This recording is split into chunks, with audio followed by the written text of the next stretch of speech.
ils se sont passés de génération en génération une certaine adulation d'une vision communiste, marxiste des choses.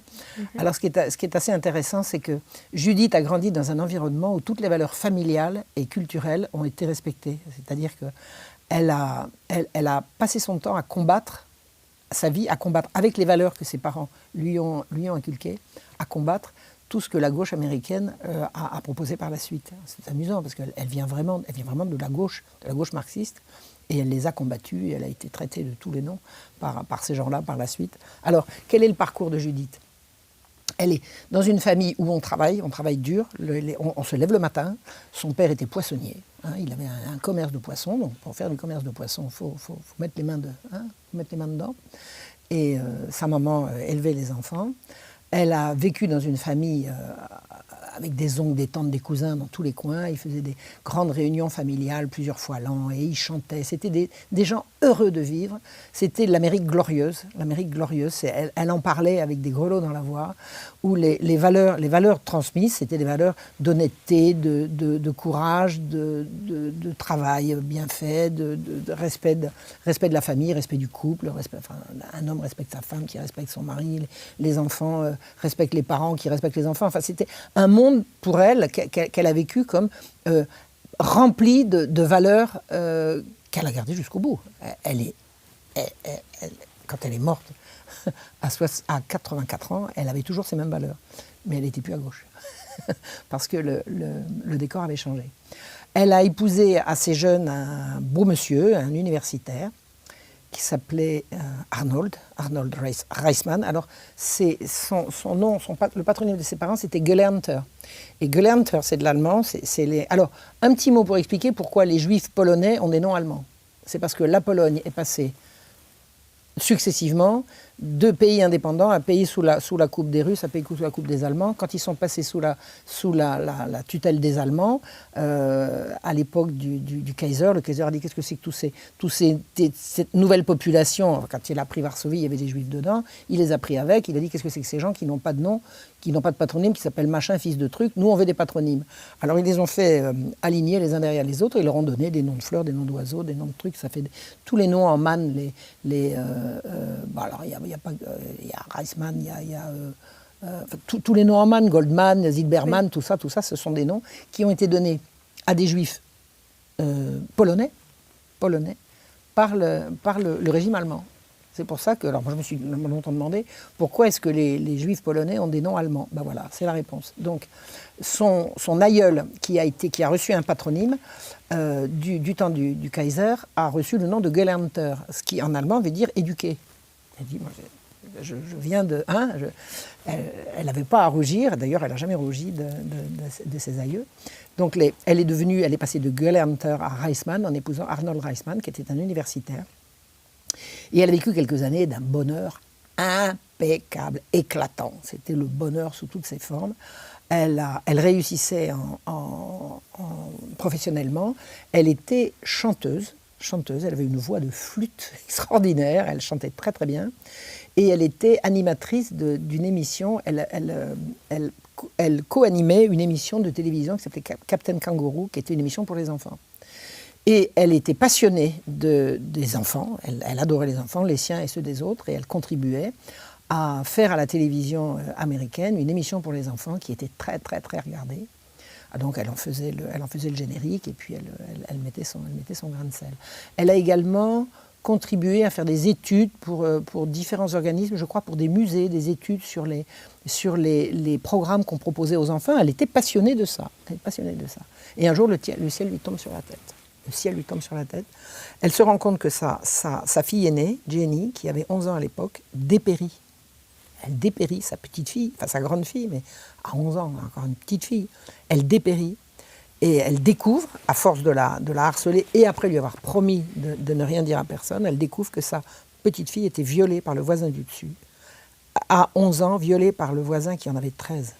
Et là, le ciel lui est tombé sur la tête. C'est-à-dire que vous vivez dans un monde où tout est beau, tout est potentiellement beau, et brusquement vous apprenez que des enfants violent des enfants. Elle n'a pas traîné à comprendre que c'était Kinsey qui était derrière. Elle a décidé, elle a tout lâché, elle a tout arrêté. Elle a arrêté la musique, elle a arrêté la télévision. Elle a décidé de se lancer dans la guerre pour dénoncer ça, pour comprendre d'abord d'où ça venait et pour dénoncer ça. C'est-à-dire qu'on ne touche pas aux enfants. On ne touche pas, ne touchez pas aux enfants. C'est non, bas les pattes, bas les pattes. Et donc elle est retournée sur les bancs de l'université, elle a fait un doctorat en communication et son travail essentiel a consisté à aller chercher dans la presse du sexe, alors on les cite, Playboy, Hustler et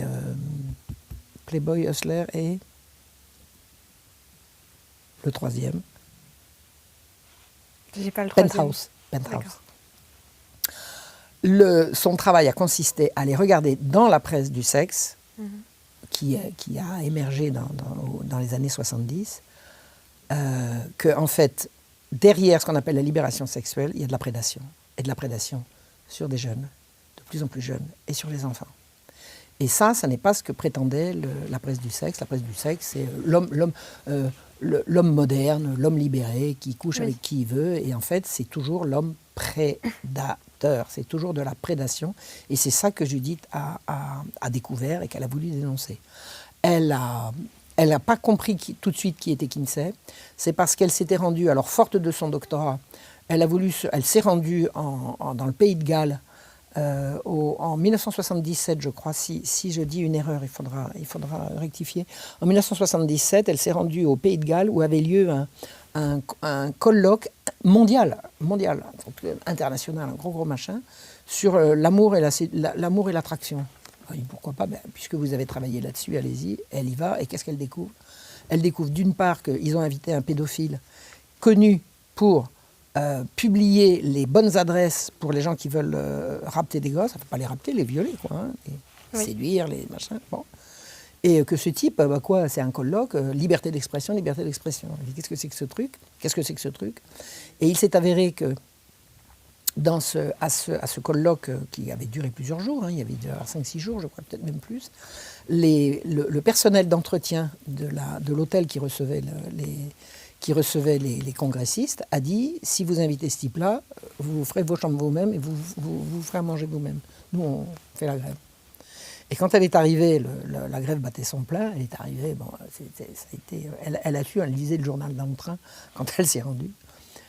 Et elle a appris que tous les congressistes faisaient circuler une pétition pour obliger les travailleurs de l'hôtel de reprendre le boulot. Et elle a dit non. Alors ça, c'est son côté communiste, c'est son côté gauche. Là. Moi je défends les travailleurs qui défendent leurs enfants, je défends les travailleurs qui défendent leurs enfants. Voilà. Ça peut s'entendre, oui. C'est quand même logique. Et puis c'est son bon cœur aussi. Il n'y a pas besoin d'être marxiste pour défendre des gens qui défendent des gosses. Évidemment. C'était une évidence. Mais disons que c'était dans sa logique à elle, quoi. Oui. C'était dans sa logique à elle. Et elle s'est rendue compte qu'en fait, tous ces congressistes, ils étaient tous d'accord. Elle s'est rendue compte que l'université, la presse, le monde intellectuel et le monde de la presse du sexe interagissent, les uns apportant de la crédibilité aux autres et les autres apportant de l'argent aux uns. Et elle dit, qu'est-ce que c'est que ce monde de fou, quoi? Qu'est-ce que c'est que ce monde de fou? Elle a dénoncé ce qu'elle a dénoncé. On lui dit, pourquoi? Quel est le problème, quoi? On montre des petits-enfants qui... Alors, elle s'est rendue compte. Elle a brusquement compris que la pédophilie, c'était institutionnel. C'est institutionnel et mondial. Elle est tombée dans un truc abominable. Et elle a commencé, elle a dit, non, je vais aller étudier. Il y a quelqu'un qui lui a dit, madame, vous ne connaissez pas Kinsey? Elle a dit, non, allez voir là. Elle s'est lancée dans le truc. Elle n'en croyait pas ses yeux et ses oreilles. Et là, elle a dit, maintenant, c'est la guerre. C'est la guerre.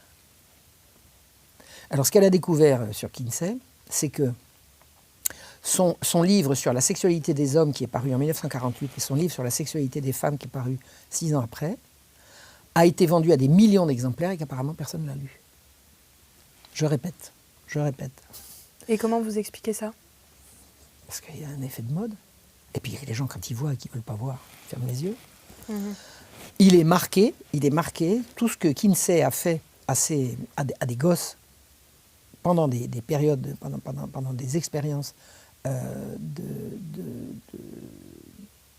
il a mené avec des enfants des expériences qui ont prouvé, avec des guillemets, que les enfants étaient sexuels dès la naissance. En fait, il a fait violer des gosses.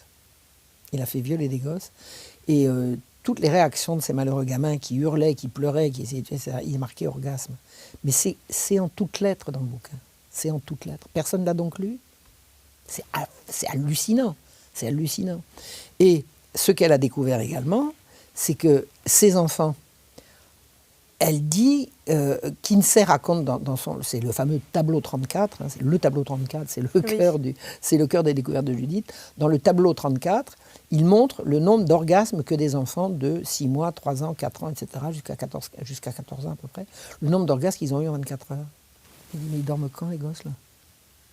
Et comment vous avez fait pour obtenir ces orgasmes? Elle a pris sa plume, elle a écrit au directeur de l'Institut Kinsey, qui était mort dans l'intervalle. Hein.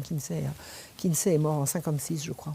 Oui, son livre sur les femmes est sorti en 54 et lui est mort en 56. Donc, au début des années, fin des années 70, au début des années 80, quand Judith commence à travailler d'arrache-pied sur le sujet, il y a un successeur, elle lui écrit, Dr Gebhardt, et elle lui demande « Comment avez-vous fait pour obtenir les orgasmes ?»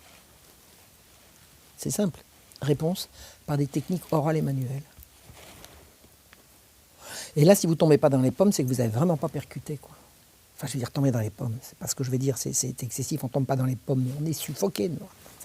Évidemment. C'est-à-dire qu'ils ont masturbé et maltraité des enfants pendant, quelquefois, 24 heures d'affilée, pour obtenir des orgasmes qui étaient des crises d'épilepsie, des évanouissements, c'est épouvantable. On a affaire à une saloperie. Et c'est dans le livre, il n'y a qu'à l'ouvrir. Le livre, le rapport de Kinsey sur la sexualité des hommes, puis sur celle des femmes, c'est disponible en PDF. Alors en anglais, hein, parce que ça n'a pas été... Je ne pense pas qu'il y ait de version française disponible en PDF. Enfin, de toute façon, le rapport Kinsey est disponible. Et c'est encore ça qui a cours. C'est encore ça qui a cours aujourd'hui. Donc, elle a découvert l'imposture, et pire que l'imposture, elle a découvert, parce qu'elle a finalement divorcé de Arnold Reisman, et ses enfants, ses filles, elle a eu 4 filles. Son aînée est morte, prématurément. Je ne sais pas pourquoi. Bon, il lui restait trois grandes filles qui sont allées en Israël, qui se sont mariées en Israël, qui ont dit « Maman, papa n'est plus là, rejoins-nous ». Donc, elle est allée en Israël. Et elle a été invitée à un congrès de sexologie à Jérusalem. Elle était bien placée. Elle a fait tout un travail pour dénoncer l'horreur de ce rapport Kinsey et pour expliquer que Kinsey... Elle a enquêté quand même sur Kinsey. Elle a rencontré des tas de gens, elle a lu un tas de bouquins. J'en ai lu quelques-uns de ceux qu'elle recommande. Hein. J'ai une bibliothèque comme ça maintenant sur le sujet. Et elle s'est présentée au congrès de sexologie en disant vous référez à un prédateur et à un maniaque, et à un fou dangereux, quoi. Ben, ils l'ont chassé. Mais justement, avant d'aller plus loin, est-ce que vous pourriez nous raconter qui était Alfred Kinsey ? Alors, Alfred Kinsey, c'est très intéressant comme sujet, parce que c'est un type sorti de nulle part. C'est un type, un ancien boy scout, d'une famille assez traditionnelle, protestante américaine, classe moyenne, qui était professeur d'entomologie dans l'université d'Indiana. L'entomologie était spécialiste des guêpes. Mais il avait des relations, ce monsieur. Il entretenait des relations avec un certain nombre de gens. Et il s'est trouvé dans une boucle de gens qui s'intéressaient beaucoup au sexe. Et lui, ça l'intéressait. C'était un peu un obsédé sexuel. Alors, il était homosexuel, ça c'est clair. Il était harceleur sexuel. Il était, quand il était chef scout, il était... Enfin bon, il y a pas mal de témoignages là-dessus. Marié et père de famille, quand même. Enfin, ceci n'exclut pas cela. Il a été marié à une charmante dame qui... Alors, il faisait partouze sur partouze avec sa femme. Et il avait, vis-à-vis de l'extérieur, un portrait extrêmement lisse. Il avait les cheveux en brosse, la pipe, le nœud pape, elle avait le fichu sur la tête, elle tricotait au coin du feu. C'était des partouzeurs, effrayants. Et il a été approché, parce qu'il fréquentait ce milieu-là, il a été approché par l'Institut Rockefeller. L'Institut Rockefeller qui avait comme plan, notamment, la fameuse révolution sexuelle dont on parle aujourd'hui. Renverser les valeurs. Alors, le plan, il a été quasiment énoncé. Hein. On va renverser l'Occident, on va faire une submersion migratoire sur tout l'Occident par les pays du Sud. On va détruire la morale, on va détruire la famille, on va détruire toutes les valeurs. Et tout ça pour réussir, ça passera par le sexe. C'est-à-dire pour détruire les valeurs, on va passer par le sexe. Alors, ce qu'a apporté, entre guillemets, Alfred Kinsey, alors, on lui a demandé, est-ce que vous seriez d'accord pour faire une étude sur la vraie sexualité des gens. La vraie sexualité des gens, à part si on les filme sans leur savoir, on saura d'eux ce qu'ils voudront bien dire. C'est-à-dire qu'on ne peut pas véritablement dire qu'il existe une approche scientifique de la sexualité des gens à partir de ce qu'ils disent. Les gens ne disent que ce qu'ils veulent dire. Mais lui, il a dit, voilà, j'ai fait des milliers d'interviews, selon un protocole tout à fait élaboré, et on demande aux gens ce qu'ils aiment pas, ce qu'ils préfèrent, combien, quand, devant, derrière, sur les côtés, etc. Et ensuite, on sort des statistiques. Et les statistiques qu'a sorti Kinsey, c'est comment peut-on poursuivre les crimes sexuels, alors que si on voulait se considérer comme des crimes sexuels, comme alors la sodomie qui était interdite dans certains États américains, l'avortement c'était quelque chose d'absolument épouvantable. Comment il dit si on appliquait la loi sur les déviances sexuelles, il faudrait mettre les 3/4 de l'Amérique en prison. Et alors ce qu'il a expliqué, c'est que à partir de ces milliers d'interviews qu'il a publiées, il a prétendu que l'Amérique n'est pas ce qu'elle croit être. Il dit en fait, pour faire court, tout le monde couche avec tout le monde, et le seul problème, c'est que ça choque des gens. Si on arrêtait d'être choqué, tout irait bien. C'est-à-dire que la sexualité n'a plus rien à voir ni avec la reproduction, ni avec l'amour, ni avec l'engagement. La sexualité, c'est une pulsion, il faut la satisfaire.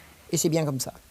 Il a donc voulu justifier les dérives sexuelles. Il a fait plus que les justifier, il les a promus. Il les a promus. Et il avait derrière lui l'Institut Rockefeller, l'Institut Tavistock. Il avait derrière lui un certain nombre d'organismes qui avaient décidé de détruire l'Occident, détruire le christianisme, détruire les grandes religions monothéistes et réduire la population mondiale.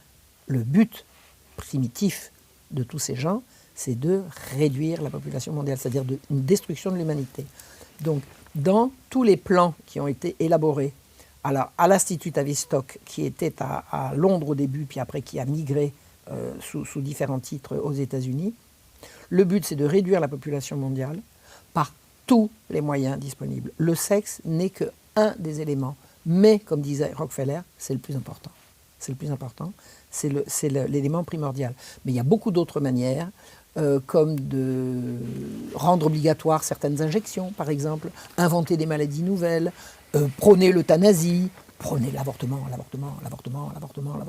Vous avez des gens qui n'ont que ce mot à la bouche, le droit à l'avortement, la grandeur de l'avortement, ça n'est jamais que tuer une vie, hein. C'est ni plus ni moins. Et vous avez toute une vague qui s'est organisée à partir de... Alors, les premières réunions de l'Institut Tavistock, je ne vais pas dire une bêtise, je crois que c'est avant la guerre ou c'est juste après la guerre. Enfin, toujours est-il que c'est dans les années 60 que ça a explosé, dans les années 1960 que ça a explosé. Alors, on a vu arriver la révolution sexuelle en France. Moi, j'avais 17 ans en mai 68, donc je l'ai vu arriver. Des jeunes gens qui venaient dans nos lycées, sous couvert qu'ils étaient surveillants et qui nous faisaient à la récré du bourrage de crâne sur... Qu'est-ce qui vous empêche de coucher? Pourquoi? C'est incroyable, quoi. C'est la corruption de la jeunesse. On pense suffisamment à l'amour quand on est jeune, on n'a pas besoin d'être stimulé, puis en plus de ça, expliquer que les sentiments, de quoi tu parles, et puis tout le monde a le droit. Le droit n'a rien à voir avec l'amour. Le droit n'a rien à voir avec le sexe. Donc cette révolution sexuelle, elle a été voulue, et Kinsey en a été l'instrument. Et ce que Kinsey a apporté comme argument, c'est « moi j'ai une approche scientifique ». Et Judith Reisman démontre que son approche scientifique n'en est pas une. Il donne comme comportements normaux des Américains des comportements qui sont à la marge. Il est allé interroger des hommes dans des prisons. Est-ce que la sexualité d'un prisonnier coincé pendant des années entre hommes a quelque chose à voir avec la sexualité de l'Américain moyen? C'est bien que non. Quand on a que des hommes autour de soi, on n'a pas une sexualité de celui qui a sa femme qui l'attend à la maison. Donc, il y a énormément de gens qui ont démonté l'imposture Kinsey. Chacun à sa manière. Celui-là a dit c'est pas comme ça qu'on fait des statistiques, celui-là a dit c'est pas comme ça qu'on interroge les gens, celui-là a dit voilà, énormément de gens ont dénoncé l'imposture de la méthode. Mais Judith elle a montré que c'est l'intégralité de son travail qui est non seulement une imposture mais un crime en marche. C'est-à-dire que ça répond à un programme. Le programme, c'est de contribuer à détruire l'humanité par la destruction de l'enfance et de la famille. Et les enfants sont entièrement visés par cette affaire.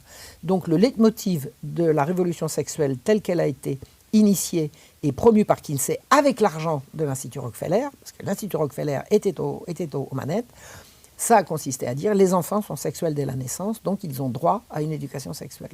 Donc les enfants ont droit au sexe. Et là, maintenant, moi j'ai encore reçu un coup de fil hier, où est-ce que je peux mettre mes gosses? Voilà, je suis dans une école catholique, on veut leur... Voilà. C'est effrayant, c'est effrayant. Les enfants doivent être protégés du sexe. Les enfants ne doivent pas être protégés que du sexe. Les enfants doivent être protégés de tout ce qui est trop violent et stimulant pour eux. Les enfants ont besoin d'une protection de douceur et de stimulation pour aller de l'avant, mais de douceur. Il ne faut pas, Judith a beaucoup étudié ça, il ne leur faut pas de couleurs trop violentes, il ne leur faut pas de bruit trop violent, il ne leur faut pas d'activités trop violentes. Les enfants ont besoin d'être en permanence protégés pour leur permettre de se développer sans traumatisme. Et là, mais c'est effroyable, on leur balance des trucs... C'est effroyable ce qui se passe dans ces cours d'éducation sexuelle. Alors j'ai rencontré énormément de parents depuis que je m'intéresse à la chose qui m'ont raconté que les enfants reviennent de l'école en pleurant. « Maman, je ne vais plus être une fille, maman !»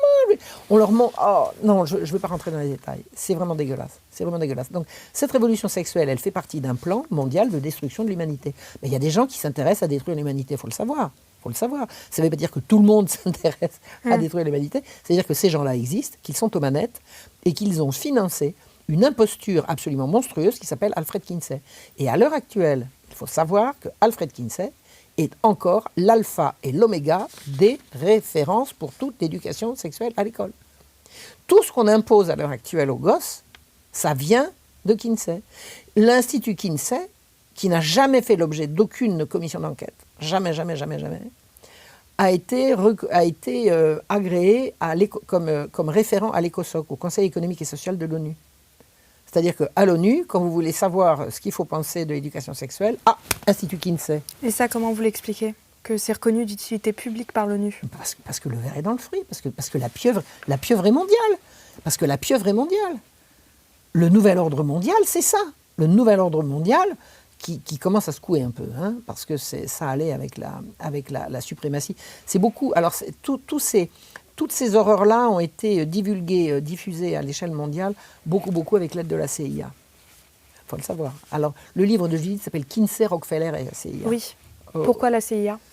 Parce que la CIA a couvert, elle a couvert notamment pendant la guerre, elle a couvert une relation entre l'Allemagne, les recherches de l'Allemagne nazie en termes d'eugénisme et l'Amérique. C'est pas mal, hein? Avant la guerre, pendant la guerre et après la guerre. C'est pas mal. Et pareil avec Moscou, Staline faisait à Moscou de la recherche sur les génétiques, sur les jumeaux. Bon, j'aime autant pas savoir. Eh bien, la collaboration n'a jamais cessé. Mais c'est effroyable. Donc il y avait besoin de la CIA pour ça. Mais ce qui est assez étonnant, c'est comment vous expliquez que les observations sont faites sur des enfants qui sont victimes d'abus et que l'Institut Kinsey n'ait pas été sanctionné il y a jamais eu par les États-Unis. Il n'y a jamais eu moyen. Quand Judith a dénoncé ça, elle a reçu des menaces de mort. Mais c'est effrayant. Tout ce que Judith a fait pour dire « mais regardez ce qui se passe », on l'a traitée de folle, on l'a traitée... Vous savez ce que c'est? Vous savez ce qu'on lui a dit? Alors c'est extraordinaire. On lui a dit qu'elle était une vieille bigote chrétienne. Alors elle a dit « non, je suis juive ». Ah ben, elle dit bah, c'est encore pire. C'est effrayant. On a dit à un moment donné que c'était une vieille bigote qui se faisait payer à regarder des magazines cochons. Au roi des pâquerettes, c'est ça aussi, hein. Bon, elle a été reconnue par des agents extraordinaires du FBI. Elle a été reconnue par des universitaires de très très haute volée, mais qui individuellement ont compris qu'ils allaient la tuer si on ne faisait pas quelque chose. Parce qu'elle criait dans le désert. On ne voulait pas l'entendre. Elle a reçu des menaces de mort. Elle a été, à un moment donné, elle a signé un contrat avec le FBI qui a réaliser l'importance de son travail et de ses dénonciations. Elle a écrit plusieurs livres, et des livres qui ont passé au pilon. Enfin bon, c'est effrayant tout ce qu'on lui a fait. Elle a réussi avoir la confiance de membres très, très bien orientés du FBI, c'est-à-dire l'Office de protection de la jeunesse, du ministère de la Justice et tout ça, eh bien, elle a obtenu un crédit gigantesque pour faire une recherche. Une campagne mensongère, monstrueuse a été lancée contre elle, monstrueuse, qui a été en partie financée par Playboy, Hugh Hefner de Playboy, et par beaucoup d'autres gens. Et on lui a retiré sa subvention et on lui a volé son travail. On lui a volé son travail et on lui a détruit ses disquettes. Elle a été obligée de tout recommencer. Mais il y a des gens, c'est comme ça, il y a des gens qui quand ils ont beaucoup d'ennuis, ils arrivent à sensibiliser des grands esprits. Et il y a des gens qui lui ont dit « Venez continuer chez nous ». Et elle a continué. Elle a continué. Elle a été ensuite invitée en Croatie, où je l'ai retrouvée, où j'ai fait sa connaissance. Et je l'ai retrouvée ensuite à Montréal. Enfin, et puis après, elle est allée en Pologne. Enfin, elle a quand même réussi à... Mais toujours à la marge. Aucune institution n'a jamais voulu enquêter officiellement sur l'Institut Kinsey. L'Institut Kinsey est hyper protégé. Le directeur de l'Institut Kinsey a dit au journaliste Tim Tate, qui est allé enquêter. Alors Tim Tate, je l'ai rencontré également avec Judith en Croatie. C'est un journaliste britannique qui a fait deux films absolument étonnants, bouleversants à voir, inaccessibles à l'heure actuelle, sauf par des moyens détournés.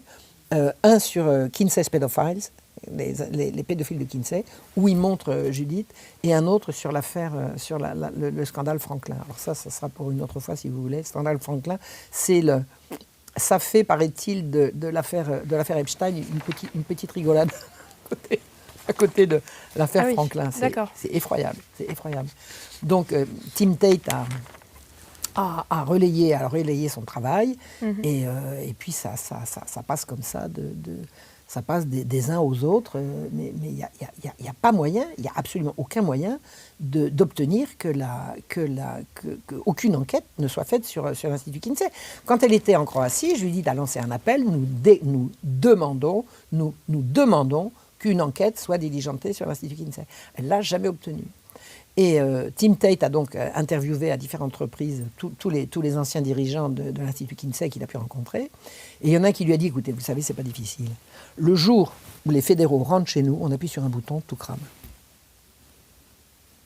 Vous n'aurez pas nos archives. Si vous faites une enquête, il faut avoir accès aux archives. Vous ne les aurez pas, ont-ils dit. On appuie sur un bouton, il n'y a plus rien. C'est extraordinaire.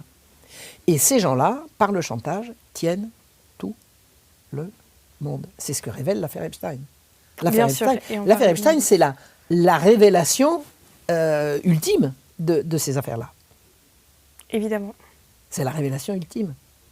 Mais tous les systèmes de chantage, vous savez, quoi c'est quelqu'un ? Fouquin, c'est quelqu'un qui n'a rien demandé, derrière une glace sans teint, vous lui mettez une petite pépette qui va lui faire... Et hop, on filme, et hop, c'est fini. Même s'il n'a rien fait. Vous voyez ce que je veux dire ? Oui, évidemment. Alors ceux qui font et qui refont, donc vous avez une pieuvre qui enserre le monde, et cette pieuvre, il paraît que Donald Trump a décidé de la mettre à bas. On verra. Ce que je peux vous dire, c'est que l'élection de Donald Trump en 2016, j'étais au fil avec Judith, elle chantait à tue-tête, et moi avec. Elle était heureuse de sa victoire ? Oh là là, si on avait été ensemble, on aurait sifflé une bouteille, mais comme elle était en Amérique et moi j'étais chez moi, on n'a pas vu. Elle chantait à tue-tête, nous chantions à tue-tête. Mais pour revenir sur Alfred Kinsey, est-ce que vous pensez que tout son travail a mis davantage l'enfance en danger ? Mais bien sûr, il a ouvert les vannes d'une monstrueuse prédation globale des enfants. Il a dit les enfants sont sexuels dès la naissance, donc il faut leur apprendre le sexe dès qu'ils sont tout petits. Attendez, c'est l'inverse de ce que dit la sagesse des nations. On a toujours protégé les enfants du sexe. Mais en plus de ça, qui interdit aux enfants d'avoir une vie sexuelle normale ? Qui ? Leurs parents. Donc on va sauver les enfants des parents. on va sauver les enfants des parents. Le nombre d'affaires absolument terrifiantes où des parents qui veulent protéger leurs enfants se voient menacés de se les faire retirer, c'est maintenant des milliers et des milliers et des milliers de cas tout le temps. Tout le temps. Oui, bien sûr. C'est une terreur, c'est une terreur. Quand j'ai écrit mon livre, j'ai écrit un petit livre qui s'appelle Les droits sexuels, ou la destruction programmée de l'enfance et de la famille. Quand j'ai écrit ce livre, j'ai terminé en disant « Il y a des bateaux en Angleterre qui sont remplis de jeunes femmes enceintes qui viennent accoucher en France pour pas qu'on leur vole leur bébé. » Parce que les services sociaux anglais, ça, c'est très très documenté, il y a énormément de choses qui ont été écrites là-dessus, et également filmées. Les services sociaux, quand une femme est trop pauvre, retirent l'enfant pour le mettre dans une famille où il aura les moyens. Attendez, c'est monstrueux. Donc, vous avez des bateaux qui viennent d'Angleterre, de jeunes femmes qui viennent accoucher en France, où on ne leur piquera pas leur bébé. Ben, c'est trop tard, maintenant la France fait pareil. Enfin, je sais pas, une femme seule qui accouche, là, à l'heure actuelle, elle va faire comment? Elle va faire comment? Il y a votre petit, là, on va le donner. Puis alors, on le donne à qui réclame, hein. On a inventé une notion, parce que je sais que c'est pas dans la loi, hein, mais il y a une notion qui circule, le droit à l'enfant. Quand on a bien le droit d'élever des enfants, non, vous avez le droit d'en faire, mais vous n'avez pas le droit d'en élever, vous n'avez pas le droit d'élever ceux des autres. À quel titre? Donc, il y a une pieuvre, c'est cauchemardesque, Franchement, moi quand j'ai découvert ça, j'ai perdu le boire et le manger, et le sommeil pendant plusieurs jours, vraiment. Le boire et le manger, non, moi c'est un peu difficile, mais alors le sommeil, pendant des jours et des jours, je ne pouvais plus dormir. J'ai dit, pourquoi je suis tombée sur des horreurs pareilles? Puis quand on rencontre des gens comme Judith Reisman, elle dit, on n'est pas tout seul, déjà. Parce que moi, je n'avais pas découvert ça. Je n'ai pas découvert ça avec Judith Reisman. Moi, j'ai découvert Judith Reisman parce que je m'intéressais déjà au sujet. Moi, j'habite dans Lyon. Les disparus de Lyon, c'est autour de chez moi. Et quel parallèle, vous l'avez déjà évoqué, mais j'aimerais que vous reveniez davantage dessus. Quel parallèle vous faites avec l'affaire Epstein qui a éclaté, surtout en janvier dernier? Le parallèle, c'est que les dossiers sortent. Les dossiers sortent. Toutes ces affaires, c'est de la compromission. C'est un système de chantage. On corrompt les gens en les poussant à commettre des crimes contre les enfants. Il y a tout un processus, je ne vais pas rentrer dans un système. Et une fois qu'ils sont rentrés dans ce système-là, on les tient. C'est un système de chantage. Donc ça veut dire que c'est un système qui tient s'il y a des preuves. Puis un jour, les preuves, elles sortent. Un jour, on ouvre la boîte. Et c'est ça qui est en train de se passer. Alors dans l'affaire précédente, qui était l'affaire Franklin, c'est les années 80, ils ont réussi à refermer le couvercle. Il y a eu plein de révélations. Oui, mais c'est pas vrai, tout ça, c'est des... Les victimes qui ont dénoncé, une jeune petite fille devenue grande, qui a dénoncé ce que ses prédateurs lui ont fait, elle a écopé de 15 ans de prison. Pour diffamation. Pot de terre contre le pot de fer. Hein. Quand vous êtes une malheureuse gamine orpheline, puisque ces gens-là vont toujours chercher là où les enfants n'ont pas de protection naturelle. Puis après, on crée l'absence de protection en enlevant les enfants aux parents. Mais des enfants orphelins, ça existait aussi. Et là, pour avoir dénoncé ses prédateurs, elle a pris 15 ans de prison, mais à l'origine, il était question de lui en donner 160. Faire des chiffres pareils, ça consiste à interdire les remises de peine, quoi. Quand vous avez pris 750 ans de prison, vous pouvez toujours courir pour avoir la remise de peine qui vous fera. Donc c'est effrayant. L'affaire Franklin précède l'affaire Epstein, et l'affaire Epstein, c'est simplement qu'au bout d'un moment, la boîte explose. D'abord parce qu'il y a des gens, je crois, bien placés qui ont dit maintenant ce coup-ci, on ouvre. J'ai rencontré notamment, quand j'étais à Zagreb, à côté de Judith, il y avait un agent du FBI. Il avait un masque de tristesse sur le visage, d'un bout à l'autre. J'ai bien aimé discuter avec lui. Et je l'ai interviewé, et il m'a dit, c'est effroyable ce qu'Internet permet maintenant. L'innocence de l'enfant, c'est une vieille histoire. On n'en peut plus. Il dit, on n'en peut plus de tout ce qu'on découvre, on n'en peut plus de tout ce qui se passe. C'est abominable. Il faut absolument essayer d'arrêter ça. Mais lui, il n'y croyait même plus. Il était désespéré. Judith était pas loin d'être désespérée aussi. Elle me disait, on n'y arrivera pas. Je lui dis, arrête de dire ça. Puis voilà, elle n'a pas pu voir la sortie des dossiers Epstein. Ça, elle aurait aimé. Elle aurait aimé voir ça. Elle aurait aimé. J'ai pensé à elle. Moi, j'ai dit, regarde ça, regarde. Regarde, ça y est, ça sort. Et On nous a traités de dingue pendant toutes ces années quand on faisait ça. Et regarde, maintenant, ça sort. Et justement, vous dites qu'on vous a traité de dingue.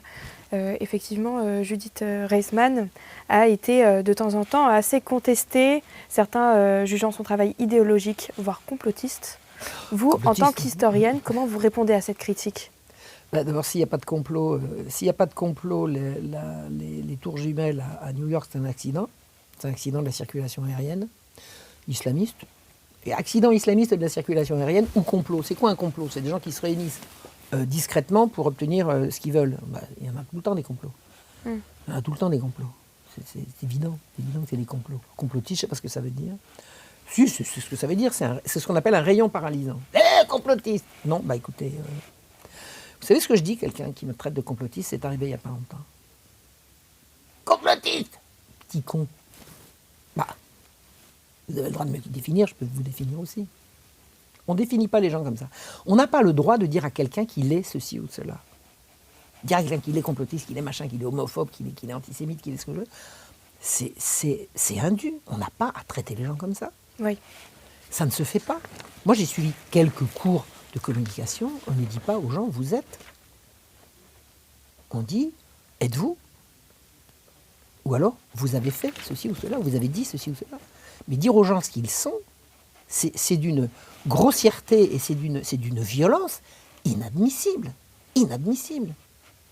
Alors, elle a bien rigolé, Judith, parce que quand elle était invitée à Zagreb, elle s'est fait traiter. Elle était encore dans l'avion qu'ils avaient décrété qu'elle était antisémite. Elle adorait. Parce que comme elle a été cooptée par les milieux chrétiens américains. Très, très... D'ailleurs, elle est morte chrétienne. Elle est véritablement morte chrétienne, ça j'en suis sûr. Sans jamais renier ses origines. Jamais, jamais, jamais. À Dieu ne plaise. Mais elle est morte véritablement chrétienne. Et tous les derniers instants qu'on a passés ensemble, c'était... Elle récitait le chapelet, elle bénissait la table. Enfin, elle est vraiment morte chrétienne. Mais enfin bon, comme elle était très très entourée de chrétiens et que ça se voyait, les gens mal informés l'ont traitée d'antisémite. Antisémite, moi. Et négationniste aussi. Elle me disait, ça pour faire bon poids. Bon, c'est complètement ridicule. Alors qu'elle a dénoncé l'eugénisme. Complètement. Elle a dénoncé... Mais en plus, je veux dire, elle est issue d'une famille juive, de père juif, de mère juive, ses enfants sont juifs, son mari était juif. Ça n'a pas de sens. C'est le rayon paralysant. Antisémite, machin, homophobe. Alors, elle a tout le lobby LGBT sur le rap. Alors là, ils ne peuvent pas l'avoir, mais elle leur rend bien. Et comment ça se fait que la communauté LGBT... Parce qu'elle les dénonce en tant que communauté. Elle les dénonce en tant que communauté. On est ce qu'on est. Hein. On n'a pas à critiquer quelqu'un d'être ce qu'il est. Bis repetita. Bien sûr. Mais un lobby LGBT, c'est forcément une infamie. On n'a pas à se définir socialement à partir de ces pratiques intimes. Enfin, bon sang de bonsoir. C'est indu, c'est absolument indu.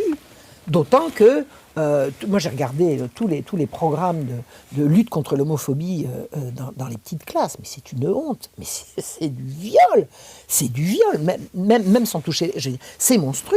On n'a pas à faire la promotion de ces trucs-là, c'est invraisemblable quand même. D'abord, on n'a pas à faire la promotion du sexe, mais là particulièrement, l'invention de l'homophobie, c'est le deuxième mensonge. Il y a deux énormes mensonges de Kinsey.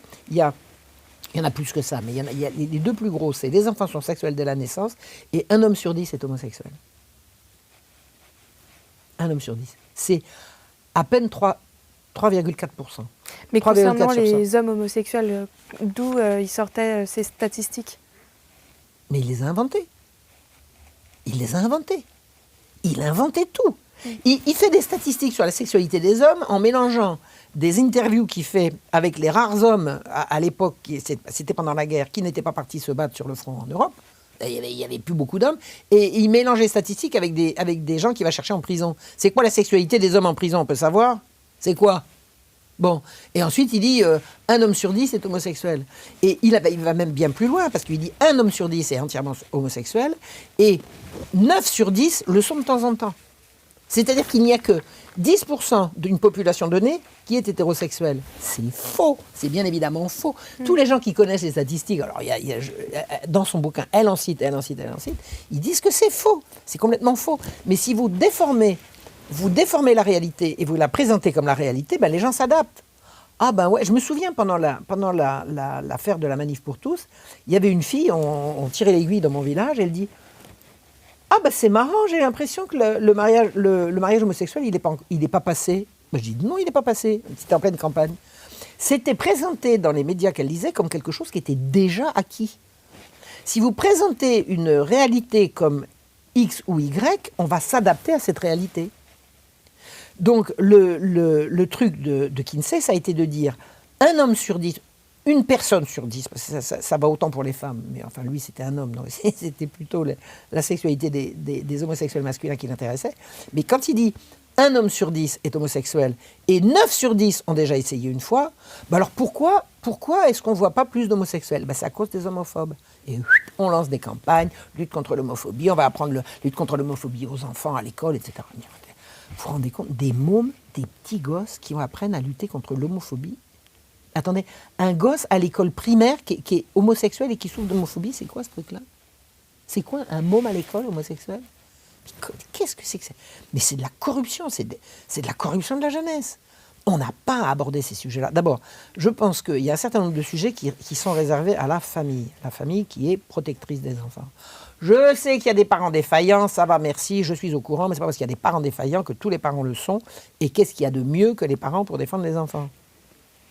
L'ASE peut-être? Comme l'hôpital général dans l'ancien temps? Arrêtez. Il faut arrêter avec ça. La protection des enfants relève de la famille. De la famille.